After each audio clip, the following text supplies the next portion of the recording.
Viva Bem, com a doutora Ana Escobar. Quinta-feira é dia do nosso quadro Viva Bem com a doutora Ana Escobar. Uma boa tarde, doutora, tudo bem? Boa tarde, Stephanie, um prazer estar aqui com todos vocês, tudo bom? Tudo bem, um prazer também te receber, hoje com muitos assuntos, hein, doutora? Vamos lá. Vamos lá, nossa, tem mesmo. A gente começa falando de Lençóis Paulista, né, uma criança lá de 10 anos teve uma parada cardíaca 12 horas depois de receber a vacina infantil da Pfizer. A prefeitura optou por suspender a imunização das crianças e a gente tem aqui em Campinas o vereador Nelson Ossri pedindo que a administração municipal adote essa mesma medida. Qual a sua opinião sobre esse caso, doutora? A minha opinião é que não deve ser adotada nenhuma medida radical desse nível antes que se saiba realmente o que aconteceu com essa criança, tá? Então, a gente sabe que agora estão sendo vacinadas crianças que têm comorbidades, então a gente precisa entender exatamente o que houve com essa criança, porque no mundo, nos estudos de vida real, inclusive, não houve nenhuma criança que tenha tido parada cardíaca em decorrência da vacina da Pfizer, né? E, se não me falha a memória, até a própria Pfizer já se manifestou dizendo que aguarda os acontecimentos para poder entender o que houve. Então eu acho que assim, não é uma medida ainda que deve ser adotada, até porque vai dar um maior susto em todos os pais, muitas vezes desnecessariamente por uma situação que nem é fato.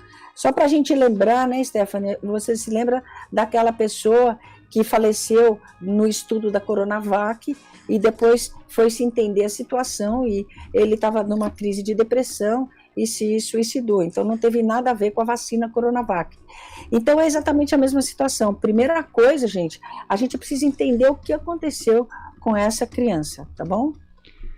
E, doutora, a gente teve hoje a aprovação, nessa quinta-feira, né, por unanimidade, do uso emergencial da Coronavac, produzida pelo Instituto Butantan, para aplicação em crianças e adolescentes brasileiros de 6 a 17 anos. Essa é uma boa notícia, né? Nossa, essa é uma notícia espetacular, gente. Por quê? Porque a gente tem já um estoque grande da vacina aqui no Brasil, né? O nosso Instituto Butantan aí produz a vacina. E aí, o que acontece? Com essa possibilidade, a gente vai aumentar a quantidade de crianças que podem receber a vacinação. E a gente entende que realmente a vacinação é o que vai nos tirar dessa pandemia. Quanto maior o número de pessoas em todas as idades vacinadas, melhor. E assim, importante, gente, a Coronavac é uma vacina excelente, é uma vacina segura, é uma vacina eficaz, é uma vacina que já se conhece, as crianças já têm recebido vacinas com tecnologias semelhantes, então é mais uma excelente notícia aí que a gente tem em relação à vacinação. Doutora, por que as crianças mais velhas são vacinadas antes, né? As mais novinhas não são mais frágeis e vulneráveis? A gente não pode pensar que deveria começar pelas de 5, 6 anos? Exato, Stephanie. Então, olha, no meu modo de entender, se a gente vê o que preocupa sempre no mundo é a mortalidade de crianças. E a gente sabe que a mortalidade infantil nas crianças com menores de 5 anos é a maior que tem, especialmente nas menores de 2 e principalmente nos pequenininhos com menos de 6 meses. Então, o que acontece?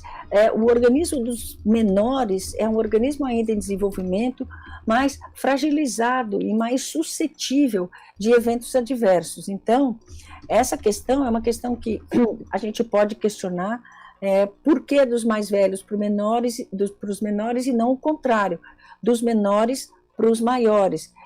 Eu acho que seria importante, eventualmente, até rever essa situação.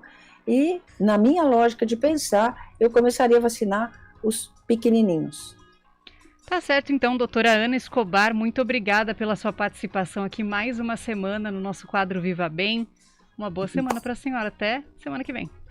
Para vocês também, tudo de bom, gente. Muita saúde. E vacinem seus filhos. Fica o recado aqui, então, da doutora Ana Escobar.